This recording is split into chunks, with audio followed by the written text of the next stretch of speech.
समय चेंज कर गया, मेरी परिस्थितियां, सामाजिक जीवन में काम करने वाले लोग। मेरे एक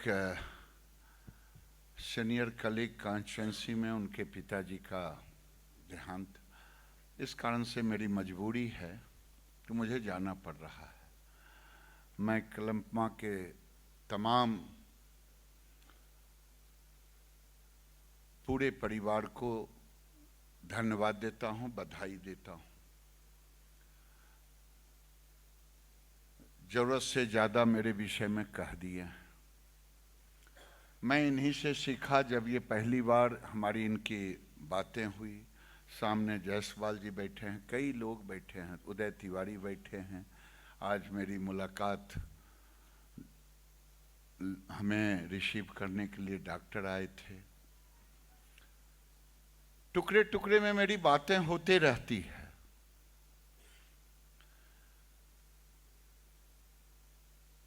ये ऑर्गेनाइजेशन स्वाभाविक रूप से लाइव स्टॉक का बैकबोन है और आज से नहीं 50 साल से ऊपर से ये काम कर रहा है। और ऐसी स्थिति में मेरा मानना है कि लाइव स्टॉक में जब तक फीड की भूमिका इसलिए अधिक है, हम जब गांव जाते हैं, किसान कहता है दूध की कीमत बढ़ाओ। फीड इंडस्ट्री के लोग आते हैं, फीड इंडस्ट्री के लोग आते हैं, कहते हैं मेज का कीमत बढ़ गया, इसको कंट्रोल करो। मेरी समस्या है, हमारे लिए जो किसान खेत में क्रॉप्स उगाते हैं वो भी मेरे लिए उतना ही महत्वपूर्ण है जितना महत्वपूर्ण आप हैं। हमारे लिए आप भी उतना ही महत्वपूर्ण हैं जितना फिश फार्मर हैं। ऐसी स्थिति में अगर हमने सबका समायोजन ठीक ढंग से नहीं कर पाए, हमारी भूमिका है एक कोऑर्डिनेटर की। फार्मर की भूमिका है कि मेरा जो प्रोडक्शन कॉस्ट आ रहा है वो गिरे। फीड इंडस्ट्री का है मेरा भी कॉस्ट गिरे। फार्मर का है मेरा कीमत बढ़े। इधर कई सालों के बाद पहली बार मैं जिस कॉन्स्टिट्यूंसी से बिलोंग करता, वो मेज प्रोडक्शन का अच्छा, वहीं से बिहार में मेज की शुरुआत होती है। किसान बड़े खुश थे। कोई कहा दादा मैंने थोड़ा सा बेचा, 10% मक्का बेचा होगा 22 रुपये। कोई कहा मैं 18 रुपये बेचा, किसी ने कहा 20 रुपये बेचा, लेकिन सबों के चेहरे पर खुशी थी। जब दिल्ली आया तो पूरे industry, fish industry, poultry industry सब दौड़ के आए। उनके चेहरे झुके हुए थे, उनके चेहरे गिरे हुए थे। आज हम दुनिया में दूध में सबसे 1 नंबर पर है, चाहे लेटेस्ट 180 मिलियन का डेटा। हम अंडा के उत्पादन में भी तीसरे नंबर पर है। मछली के उत्पादन में भी हम ठीक है, मेरा स्थान 6ठे नंबर पर है।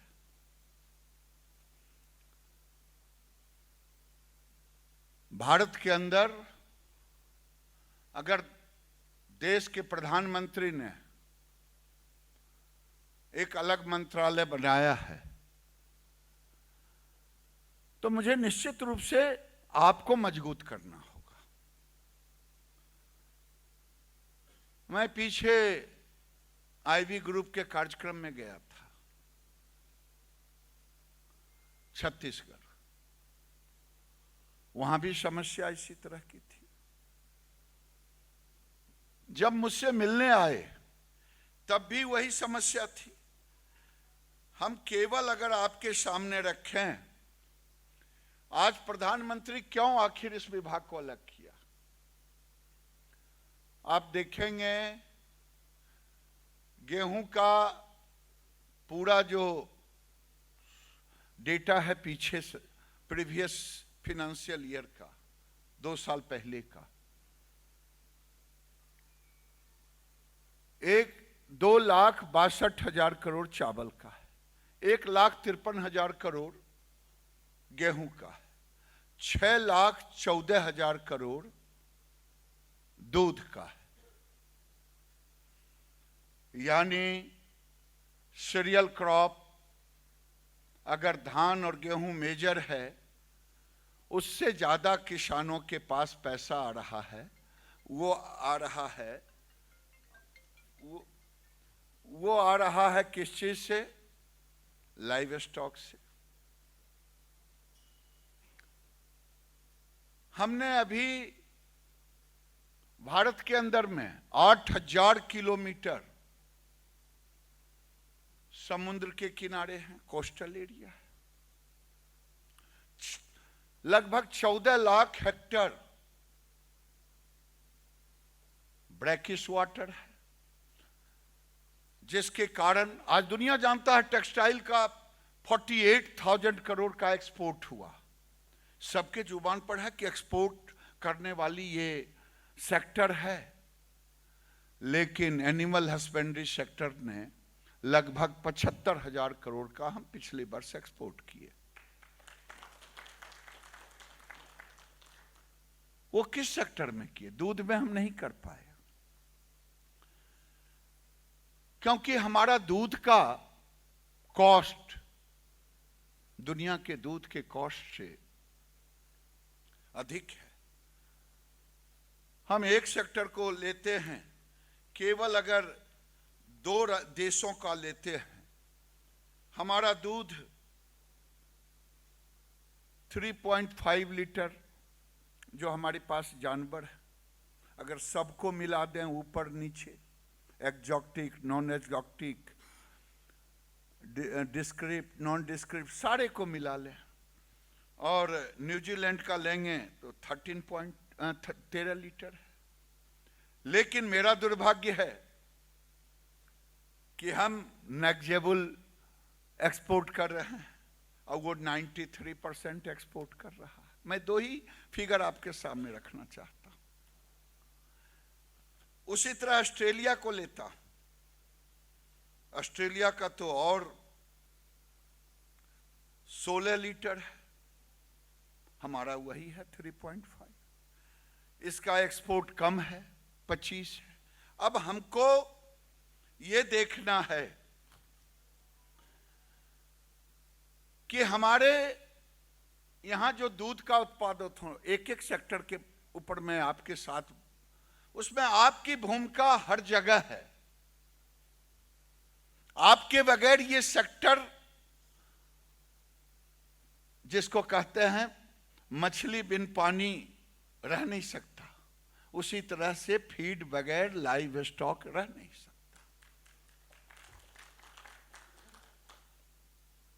अगर न्यूजीलैंड 30 टाइम्स वैल्यूएट कर रहा है, 30 गुना हमसे, हमारा वैल्यू एडिशन टोटल प्रोडक्शन का 20-22%, 25%, 20 से 25%,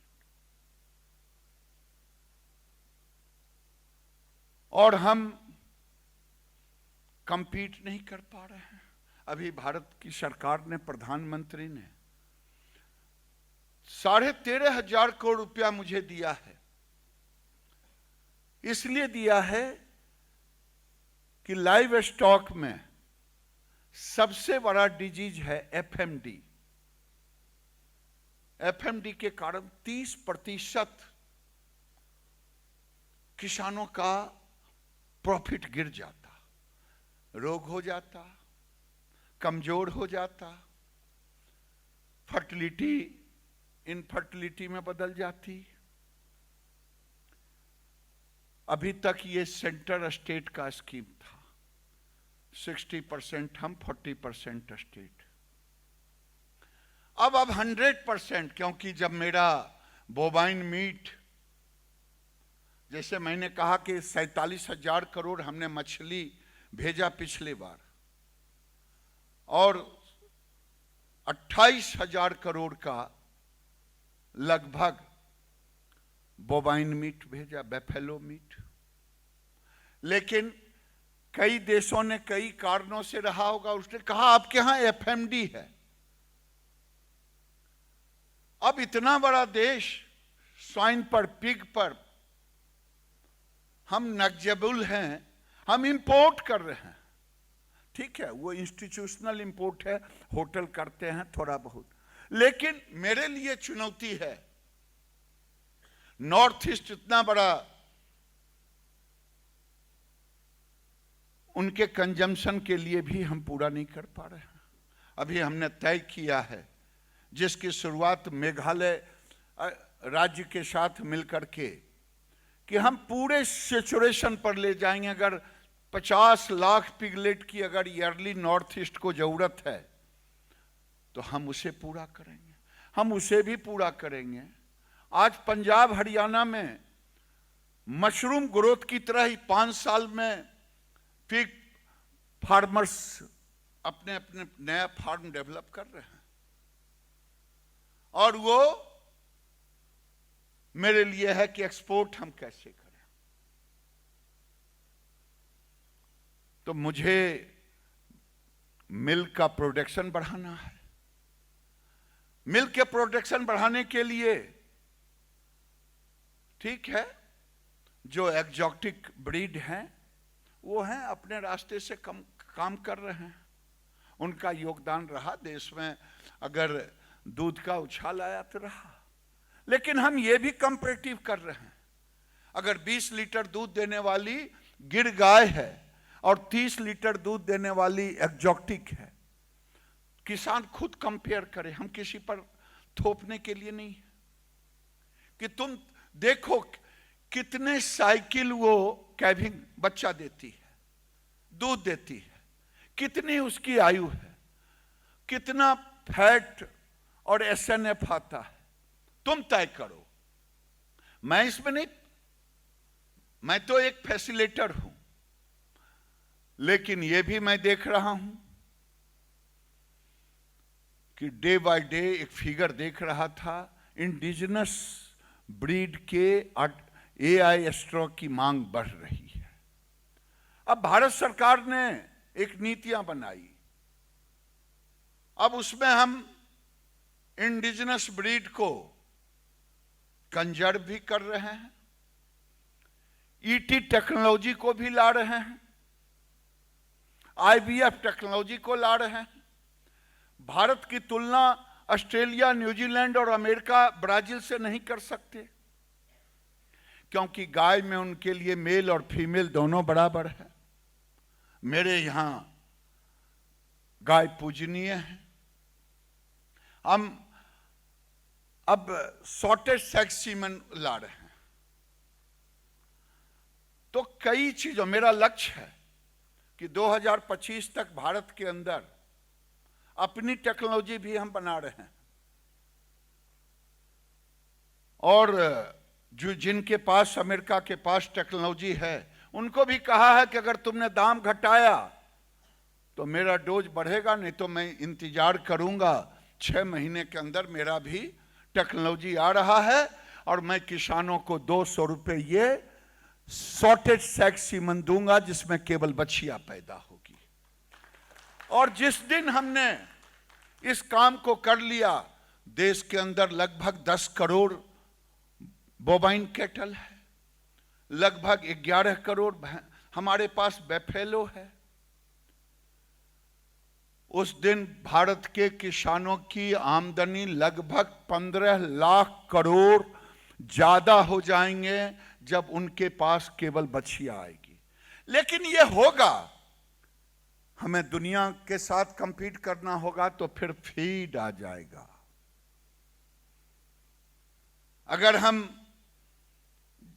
आज प्रॉन बेनामी श्रिम्प अगर हमने एक्सपोर्ट किया है, हमें फीड कॉस्ट उस पर भी काम करना है। मैं फीड इंडस्ट्री को कहूंगा, उसके लार्वा पर जो फीड दिया जाता है वो बाहर से आता है। आप एक R&D रखो, इतने बड़े बड़े लोग हैं, आप अपने अपने इंडस्ट्री का बैलेंस शीट तो देखते हैं, R&D की चिंता नहीं करते। आज अगर हम 47,000 करोड़ का एक्सपोर्ट कर रहे हैं तो उतना ही प्रोडक्शन नहीं है श्रिम्प का। अब वो हमें उस फीड पर भी क्लैंपमा को ध्यान देना होगा कि ये कितना प्रोटीन बेस है और इंडिजिनस तरीके से हम उस प्रोटीन को कैसे मीट कर सकते हैं। आज मैं अभी बात कर रहा था, पीछे भी बात किया कि किसानों को भी कीमत मिले, इंडस्ट्री को भी फायदा हो। तो लोगों को लगता है कि कैसे होगा। मुझसे बिहार में लोग मिलने आए, CIA के लोग, कि ऐसे ऐसे है दादा, मैं क्या करूं, मैं आगे करूंगा। हम कि क्या करोगे? तो मैं मक्के का कीमत इंडस्ट्री के लिए बढ़ने नहीं दूंगा। हम कि क्या करोगे? यही करेंगे कि सीजन पर इंडस्ट्री का एसोसिएशन बना करके स्टॉक करेंगे, उस पर इंटरेस्ट लोड करेंगे, नहीं ज्यादा बढ़ेगा 2-3-4 महीने में। हमने कहा यार मुझे ये पसंद नहीं है, मैं आपका भी चाहता हूं कि खूब प्रॉफिट कमाएं, और किसान भी अगर 20 रुपया कीमत उसको मक्के का मिला है, उसके चेहरे को भी लाल। जिस दिन मक्का उपजाना बंद कर देगा, उस दिन, जिस दिन बाजरा उपजाना बंद कर देगा, जिस दिन सोरगम उपजाना बंद कर देगा, उस दिन आप कौन सा फीड लाओगे? लक्ष्मी आपका मिडिलमैन नहीं है, आपने मिडिलमैन को लक्ष्मी मान लिया है। ये ब्रोकर मुझे अच्छे कीमत पर देता है। आपको अब ऐसी टेक्नोलॉजी लानी होगी, ऐसा सिस्टम लाना होगा देश के अंदर कि B2B, किसानों के साथ कॉन्ट्रैक्ट करें, किसान का माल सीधा लें, आपका सुपरवाइजर रहे, एरिया आइडेंटिफाई करें, और एक प्रोडक्ट को आप लें। मैंने पीछे भी कहा है, आज भी कह रहा हूं, मैं हूं लेमैन, लेकिन अनुभव अगर आप देख रहे हैं, आपका लैब मेरे अनुभव को काट दे तो आप ना करें। आप जितने प्रोडक्ट लेते हैं, आप क्या करते? आपकी चिंता होती, ज्यादा चिंता आपकी होती कि मैं कैसे इस फीड का फॉर्मुलेशन करूं, तो आप सीधा CP पर जाते हैं। CP देखते कि कौन से प्रोडक्ट में कितना है। सोयाबीन में देख लेते कि 47 से 50 है, मेज में देख लेते कि 9% है, बार्ली में देख लेते 11 में, डॉट में देख लेते, सारे ग्राउंडनट केक में देख लेते, व्हीट में आप सबका क्रूड प्रोटीन तो देख लेते, लेकिन आप ये नहीं देखते कि DCP किस में कितना है। आज DCP पर ध्यान नहीं दे रहे हैं, आप इंडस्ट्रियल एमिनो एसिड की चिंता कर रहे हैं। आज एक बड़ा वर्ग है जो चाह रहा है कि दुनिया में से इंडस्ट्रियल विटामिन्स को प्रमोट करें। फोर्टिफिकेशन, फोर्टिफिकेशन ये कौन सा लैंग्वेज है भगवान जाने। अरे फोर्टिफिकेशन तो धरती माता में है, अगर उसके साथ अगर आपने अपने आप को जोड़ा,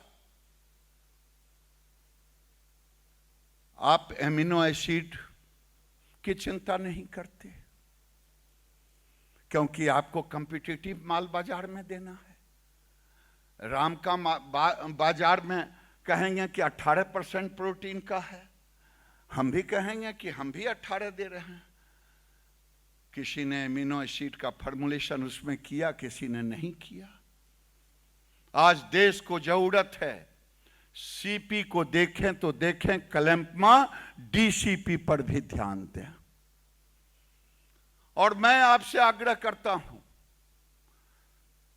2 आग्रह मेरा है। अगर आपने एक पूरा एसोसिएशन मिलकर के एक R&D करें, R&D करके आपके इंडस्ट्री का इसलिए तबाही हो जाता है, जिस दिन सोयाबीन का मार्केट में रेट बढ़ गया, पूरी दुनिया में तहलका मच जाता है। क्योंकि सोयाबीन ही एक ऐसा है जिसका सीपी भी अच्छा है, डीसीपी भी अच्छा है। इसलिए मेरा आग्रह है कि क्वालिटी प्रोटीन मेज को प्रमोट करें। पूरी दुनिया ने लिया है कि नहीं लिया है, चाइना के विषय में मुझे मालूम है। चाइना के नियम इतने अच्छे हैं, उसके पास कोई जंतर मंतर नहीं है कि कलम्पमा जाकर के धरना दे देगा। उसने किसानों को जमीन दे दी, क्यूपीएम मेज दे दिया, कहा इसको सोइंग करो, और पिग के पिगलेट दे दिए, कहा इसको उपजाओ, इसको खिलाओ, कन्वर्सन करके दिखाओ। क्योंकि क्यूपीएम मेज में आप जब ब्रोकर से लेते हैं मेज, तो अपने लैब में देखते हैं एनआईसी में कि इसमें क्या क्या है जी। अच्छा, उस ब्रोकर को कहो कि वो मेज जो लाया था वो मुझे दे। जिस दिन आपने वो एरिया का मेज ब्रोकर से लेना, इस एरिया का लेना छोड़ देंगे और सीधे B2B का मॉडल लगाएंगे। और क्यूपीएम मेज प्रोटीन तो वही 8.5% से 9.5% है। अब किन्हीं किन्हीं के मेज में 10-11 कहते हैं, मुझे तो समझ में नहीं आता कि 10-11 कहां से आता। लेकिन उसमें लाइसिन है, ट्रिप्टोफैन है, विटामिन ए है, जिसके कारण उसकी डाइजेस्टिबिलिटी। मैंने खिलाया चाइना का मॉडल देख करके। 2010 में सोयाबीन का रेट भारत में बढ़ गया, इंडिया में। फिश ग्रोअर जितने थे, फिश फार्मर बैठे हैं, इन्हीं का आईबी ग्रुप का फीड लिया जा रहा था। राज्य सरकार के द्वारा कॉन्ट्रैक्ट था, इन्होंने 5 दिन रोक दी क्योंकि बाजार बढ़ गया, कॉन्ट्रैक्ट रेट दूसरा था। ये तो किसान के प्रति नहीं अकाउंटेबल है, ये तो अपने इंडस्ट्री के प्रति अकाउंटेबल है। लेकिन मछली बढ़ने के बजाय उसका वेट गिरने लगा, छटपटाहट हो गई। मैंने फील्ड में ही एक पढ़ा लिखा युवक जो 80 एकड़ में फिश कल्चर कर रहा था, मैंने कहा राकेश जी जाके खरीद के ले आओ। फलाने साइंटिस्ट से बात किया एग्रीकल्चर यूनिवर्सिटी पूसा में, और उसने लाया इनका फीड, फ्लोटिंग फीड 1.2% FCR दिया।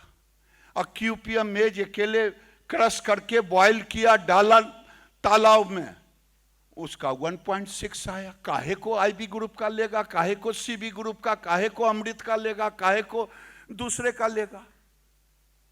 क्यों ले?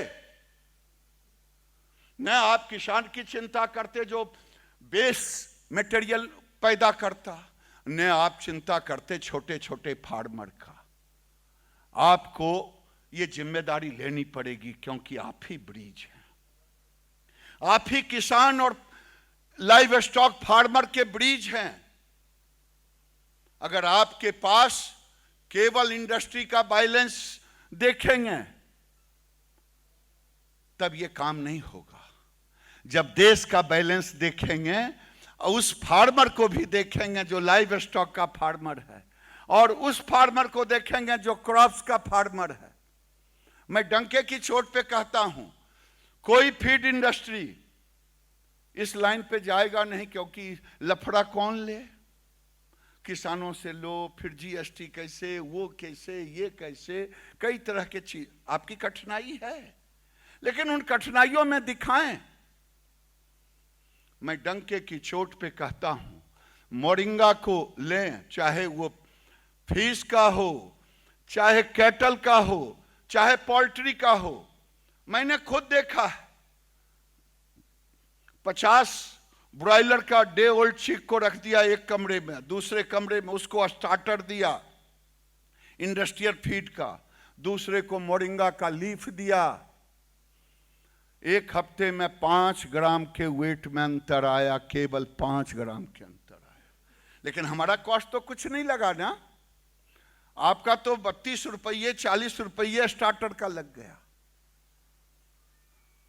आप किसानों से जुड़ करके 2 क्रॉप ऐसे हैं, क्यूपियम मेज और मोरिंगा, जो कैटल के लिए, फिश के लिए, स्वाइन के लिए, जिस भी इंडस्ट्री में ले लें, उस इंडस्ट्री में आप ट्रायल करें। किसान को भी 1-2 लाख रुपए एकड़ आएगा, इधर लाइव स्टॉक फार्मर को भी आनंद आएगा, आपको भी आनंद आएगा। क्योंकि आपकी लक्ष्मी जो किसान खेत में क्रॉप्स उगा रहा है वो है, नहीं तो लाइव स्टॉक जो पाल रहा है वही है। आपकी लक्ष्मी ब्रोकर नहीं है। मेरा निवेदन है, मैं बहुत लिख पढ़ करके बहुत लाया था, मैं ये बताऊंगा, लेकिन मेरा आग्रह है कि आप, मैं डेटा पर नहीं जा रहा हूं, मेरी इच्छा है कि फीड का एक मॉडरेट रेट हो और इंडस्ट्री को एक मॉडरेट प्रॉफिटेबल हो। अगर घोड़ा घास से दोस्ती करेगा तो न घोड़ा जिंदा नहीं रह पाएगा, लेकिन उस घास को इतना नोच ले कि फिर घास उग ही ना पाए तो वो घास भी नहीं चलेगा। इसलिए घोड़े घास से दोस्ती भी ना करे। मैं आपसे निवेदन करूंगा, मेरी पीड़ा है कि देश में ऑप्शन है। प्रधानमंत्री ने एग्रीकल्चर विथ लाइव स्टॉक को एक मॉडल के रूप में अलग मंत्रालय बनाने का काम किया है। मेरे अंदर है कि अगर हम आज 1 लाख 1.5 लाख करोड़ का हम एक्सपोर्ट करें, हम डेयरी में भी, जिस दिन मेरे दूध की क्वालिटी, मैंने कहा है, मैं किसी के थ्रेटनिंग पर नहीं डरने वाला हूं, हमें तो नेचुरल फोर्टिफिकेशन के लिए काम करना है, नेचुरल फोर्टिफिकेशन के लिए। ये आर्टिफिशियल वाले लॉबी देश में कह रहे हैं विटामिन डालो, कौन सा इंडस्ट्रियल विटामिन डालो। मेरा कहना है देश में किसानों से पैदा कराओ। मैं आज कह रहा था डॉक्टर साहब से कि पोल्ट्री इंडस्ट्री के लिए, कैटल इंडस्ट्री के लिए दुनिया काम कर रहा है। बीड है केसिया टोरा पर भारत में कहीं काम नहीं हो रहा है। 30% प्रोटीन है उस सीड में। आपके इसलिए आश्चर्य लग रहा होगा कि आपने एक टीम नहीं बनाई कि दुनिया को देखें दुनिया क्या कर रहा है। आप तो उसी लीक पर चल रहे हैं जो लीक चल रहा है। 10 आइटम को चुन लिया और वो 10 आइटम जो भी मिल गया, चाहे सोयाबीन मिल जाए, मकई मिल जाए, बार्ली मिल जाए, ग्राउंड नट मिल जाए, व्हीट ब्रांड मिल जाए, जो मिल जाए, जो है यही है। मेरा निवेदन है भाई कि आज ये इंडस्ट्री अगर डेयरी इंडस्ट्री को ऊंचा ले जाना होगा तो हमें न्यूजीलैंड को टारगेट करना होगा कि न्यूजीलैंड, अगर हमें पोल्ट्री इंडस्ट्री को बढ़ाना है, मैं तो अब एक नए मॉडल की चर्चा कर रहा हूं कि दुनिया ने थ्रेट किया है, Food Agriculture Organization United Nation ने, कि 2050 में एक ऐसी स्थिति आने वाला है देश के अंदर, को एक्जिस्टेंस, ये ग्रेन खेत में पैदा होगा, वो ग्रेन लाइव स्टॉक में जाएगा, फीड में जाएगा, या यहां बैठे फीड स्टॉक के मालिक खाएंगे, हम और आप खाएंगे। मैं नहीं कहा है, यूनाइटेड नेशन ने कहा है कि हमारे लिए चैलेंज है 2050 कि हम अभी से चिंता करें alternative source of protein and energy. अगर हमने alternative source of protein energy नहीं की तो आने वाले दिन में देश को तकलीफ होगी। आप भी देश के एक नागरिक हैं, आपको भी तकलीफ होगी। और मैं कह रहा हूं कि दुनिया में कोई ऐसा चीज नहीं है जो अल्टरनेट सोर्स हम नहीं खोज सकते। और है, अगर नाइजीरिया काम कर रहा है पोल्ट्री फीड और कैटल फीड में केशिया टोरा 30%, तो हम भी खोजेंगे। हमारे पास हमारी जो धरती है, भारत की धरती, इतनी अच्छी मिट्टी है, इतनी अच्छी जलवायु है कि यहाँ आओ तो गर्मी, वहाँ जाओ तो ठंड, वहाँ जाओ तो बरसात, आधा बाढ़ में डूब रहा है, आधा सुखाड़ में डूब रहा है। हम तो इन विविधताओं में हैं। इसलिए मेरे भाइयों, आप लीडर हो इस क्षेत्र के, आपके बगैर आप कोई मॉडल खड़ा करें, थोड़ा सा इस ऑर्गेनाइजेशन को दूसरे रूप में ले जाएं। ये नहीं कि आज आए एनुअल मीटिंग अटेंड किया, कल फिर अपने अपने फॉर्मुलेशन पर लग गए, उनको ये नहीं बताएंगे, वो हमको नहीं बताएंगे, कानों कान मेरा फीड कम्पिटिटिव होगा। इस कम्पिटिटिव को करो, लेकिन ऐसा करो कि सब मिलकर के उसका आनंद लो। मैं अब एक फ्री रेंज एक पर प्रोडक्शन की ओर जा रहा हूं। मैं पहली बार देश में मैं सोच रहा हूं कि लाइवलीहुड इंक्यूबेशन सेंटर तो आज इंडस्ट्रियल एंटरप्रेन्योर का होता है। मैं लाइव स्टॉक के लिए मैं सोच रहा हूं कि एक livelihood incubation centre for live stock,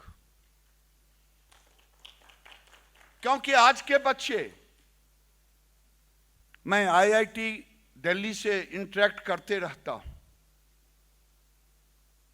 वो अच्छे काम कर रहे हैं। काउडंग का नैनो फर्टिलाइजर काउडंग से पैदा कर रहे हैं। हम उन बच्चों को ऐसा लाइवलीहुड इंक्यूबेशन सेंटर बनाना चाहते हैं लाइव स्टॉक का, जो जाएं और 10 लाख रुपया एक साल में कमाने के लिए बहुत आराम से 1 एकड़ जमीन से होगा, बहुत आराम से। शायद मैं जब कह रहा हूं 6 महीने के बाद जिनको आना होगा वो आएंगे, मैं मॉडल दिखाऊंगा कि कैसे होता है। मैं फीड भी कंजम्पशन फ्री रेंज में करूंगा। अगर आज हम पोल्ट्री को 105 ग्राम से 120 ग्राम तक लेयर को देते हैं खाना, हम उसे घटाएंगे, हम 30 ग्राम पर ले जाएंगे। हम ऐसा डिसेंट्रलाइज करेंगे। हम उस इंडस्ट्री से कहेंगे तुम मेरे लिए काम करो। अभी तो अपने ढंग से काम करते हैं। पोल्ट्री इंडस्ट्री इस देश का बहुत बड़ा सेक्टर है, 1 लाख करोड़ से कम का नहीं है, लेकिन न मुझे पता है वो कौन सा अंडा देने वाली मुर्गी दे रहा है, मशीन उसके पेट में बैठा दे रहा है कि कौन सा जेनेटिक चेंज कर दे रहा है, मुझे कुछ नहीं पता। मैंने कहा है कि सरकार को बताओ कि आप क्या कर रहे हो, मुझे कोई कंट्रोल नहीं करना है, लेकिन मुझे बताओ कि कौन सा जेनेटिक चेंज कर रहे हो, क्या कर रहे हो, ये बताओ। उसी तरह से फीड इंडस्ट्री से भी कहूंगा, एक एक इसका भी ऐसे स्टैंडर्ड पर बात करो, क्योंकि इसका कोई स्टैंडर्ड नहीं है। जिसका भी आ रहा है टीबी बाबा कह रहे हैं, टीवी पर देखता है, फलना किसी का नाम नहीं लूंगा, गाय को दिखाया कि दूध बढ़ रहा है, दूध बढ़ रहा है, उसमें कितना परसेंट क्या इंग्रेडिएंट है किसी को नहीं पता है। फीड का रेगुलेटरी भी देश के अंदर एक होनी चाहिए, जो मैं बना रहा हूं, फीड की रेगुलेटरी भी बनाऊंगा।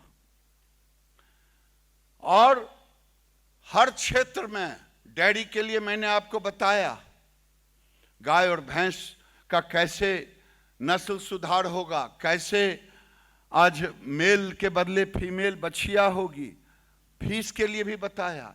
अब हमारा 8000 किलोमीटर मैंने कहा कि कोस्टल एरिया है, लेकिन 12 माइल नॉटिकल माइल जिसके अंदर मेरे बेचारे मछुआरा भाई मछली मारते, लेकिन 70 साल में किसी ने नहीं कहा कि बैन पीरियड में भी मछली मारते। अब मछली है नहीं, क्योंकि रेंचिंग किया नहीं, उसमें बीज डाला नहीं। कहीं कहीं राज्य सरकारों ने थोड़ा सा प्रयास किया। अब जो भी मछलियां हैं वो डीप सी में है, तो हमें उसकी भी चिंता करनी है। पोल्ट्री सेक्टर सबसे बड़ा सेक्टर है, उसमें फार्मर से ज्यादा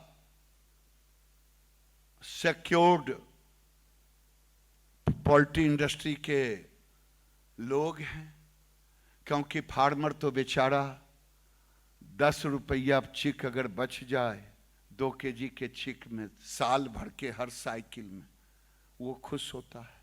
अंडे में अगर लेयर में 150 रुपया बच जाए 18 महीने में, वो खुश होता है, वो तो खाए। आप तो आनंद आनंद है, आपका फीड जाएगा, इनका मुर्गी का बच्चा जाएगा, दोनों मस्त, क्योंकि ये तो अपने ढंग से कहेंगे।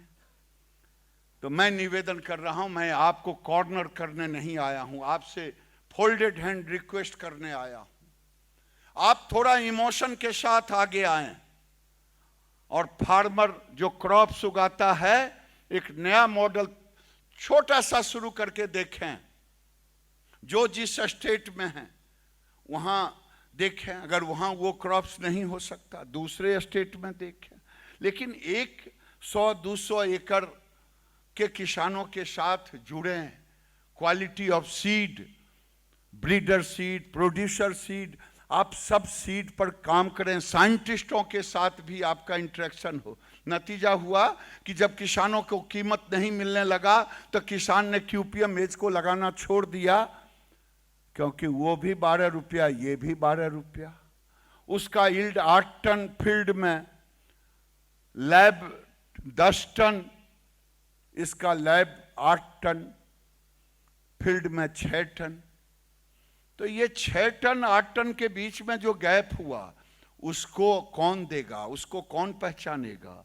हीरा को तो जौहरी ही पहचानेगा, आप पहचानोगे जब लैब में क्यूपीएम मेज को ले जाएं, लैब में टेस्ट कर ले, अगर आपको सही लगे, मोरिंगा को आप किसानों के सुने, ये 2 देश के लिए केसिया, मोरिंगा, क्यूपीएम मेज, बाजरा, ये सारे चीजों को लें, क्योंकि भारत की इकोनॉमी जब भी बढ़ेगा तो लाइव स्टॉक से, इसलिए कि लाइव स्टॉक में अगर मैं जोड़ूं तो केवल डेयरी के क्षेत्र में 10 करोड़ लोग जुटे हुए हैं।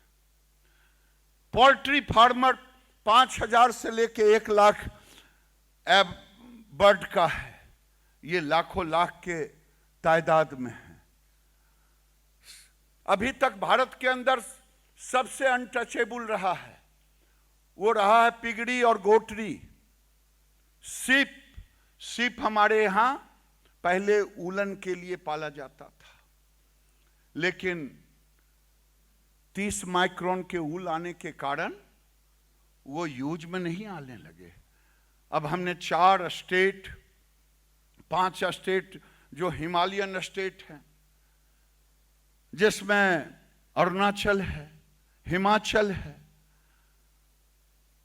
उत्तराखंड है, जेके है, अब लद्दाख है। इन सारे को हम अब मैरिनो सीप ला करके एक नए अध्याय शुरू कर रहा हूं कि हम एक तरफ ऐसे सीप के ब्रीड को डेवलप करें जो डुअल पर्पस के लिए हो, उसके बाल भी बिक जाएं, उसके मीट भी बिके। गोट को डेवलप कर रहा हूं कि गोट फार्मिंग कॉमर्शियल हो। आज देश के अंदर में डेयरी और गोट दोनों बैकयार्ड है, 90% दोनों बैकयार्ड है। हम उसे फीड पर ले जाना चाहते हैं। मैं खुद गोट पालता था जब मैं बिहार में था मिनिस्टर। मैंने देखा है आज 34% प्रोटीन लाइव स्टॉक से आ रहा है। ये इतना बड़ा स्रोत और कोई नहीं हो सकता है लाइव स्टॉक को छोड़ करके। इसलिए मुझे इसे भी प्रमोट करना है। और मैं बार बार जैसे गीता, रामायण, बाइबिल, कुरान के शब्दों को, अक्षरों को लोग याद करते हैं, मैं आपसे भी निवेदन करूंगा कि आप भी उन किसानों को पहले देखें जो किसान लाइव स्टॉक का फार्मिंग कर रहे हैं, जो किसान क्रॉप को पैदा कर रहे हैं। वही दोनों आपके लक्ष्मी हैं। एक उपजा रहे हैं कि यूज कर रहे हैं। और जिस दिन आपने इसको देखा, और हमारे पंडित दीनदयाल उपाध्याय जो जमीन से जुड़े हुए नेता थे, चाहे गांधी जी, चाहे राम मनोहर लोहिया, इन लोगों ने जो थ्योरी दी थी, मेरा दुर्भाग्य रहा कि 60 के दशक में हम ग्रीन रेवोल्यूशन के चक्कर में हम अनाज में तो सस्टेन कर गए, हम एक्सपोर्टर बन गए। जहां PL 480 के तहत हम अनाज अमेरिका से लेते थे, आज हम एक्सपोर्ट कर रहे हैं। और आज हम, लेकिन अब वो समय आ गया है। मैं जब देखता हूं कि अगर किसान में ये प्रवृत्ति जग जाए, आपका सहारा मिले तो अलग, तो और अच्छा हो। अगर ना भी सहारा मिले, जिस दिन किसान क्रॉप के साथ लाइव स्टॉक को जोड़ लेगा अपने साथ में, आप देखें कि 3 क्विंटल क्यूपीएम मेज खिलाएगा पिग को तो 125 किलो वेट होगा, 110 से लेके 125 किलो। आप जोड़ लें, उस किसान को अगर 6 टन के मिला तो उसके कन्वर्सन रेशियो कितना हो जाएगा? 2 टन मीट होगा, लाइव वेट होगा। ये 2 टन लाइव वेट होगा, उस 2 टन का कीमत 150 रुपये से जोड़ ले तो 3 लाख रुपया हो जाएगा। तो ये किसानों के अंदर भी भाव पैदा हम करेंगे। लेकिन आपको मैं फिर निवेदन करता हूं, क्योंकि मैं बोलते बोलते रुक जाता हूं, मैं क्योंकि आपको ज्यादा पीड़ा ना हो, इतना ही पीड़ा दिया हूं, ये क्या कम है। और मैं कहता हूं कि देश का इमोशन है कि ये देश उठेगा तभी जब गांव में चेहरे लाल होंगे, और गांव के चेहरे होंगे तब लाल जब उसके पास पैसे होंगे। अब पैसे होंगे तब जो वो लाइव स्टॉक या क्रॉप्स कर रहा है उसका कीमत ऊपर जाएगा, लागत का कीमत नीचे जाएगा। तब फिर जाएगा कोई लाइव स्टॉक की फार्मिंग, कोई डेयरी की फार्मिंग, कोई अन्य गोट की फार्म, कुछ करेगा, पोल्ट्री करेगा, कुछ भी करेगा।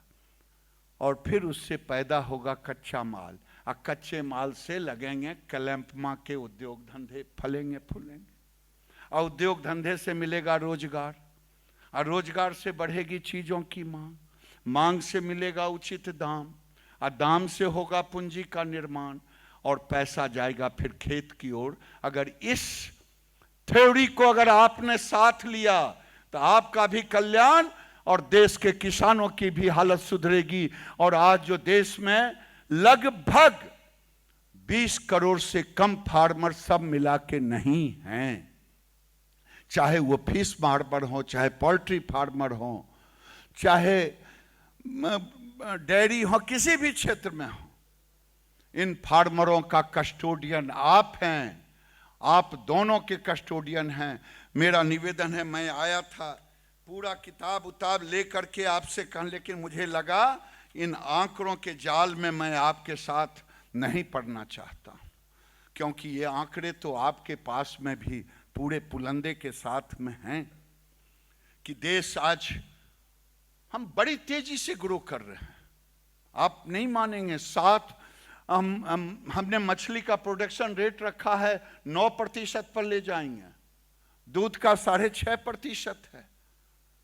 तो हम अपना टारगेट रखे हैं, हम उस टारगेट पर काम करेंगे, लेकिन आपके साथ कंधे से कंधे मिला करके जब करेंगे, आप जब किसानों के साथ कंधे से कंधे मिला के करेंगे तो निश्चित है तब होगा सर्वे भवन्तु सुखिनः सर्वे सन्तु निरामय। आप भी खुश होंगे, किसान भी खुश होगा। जब आप और किसान खुश हो जाएंगे तो देश स्वतः खुश हो जाएगा। इन्हीं शब्दों के साथ बहुत बहुत धन्यवाद।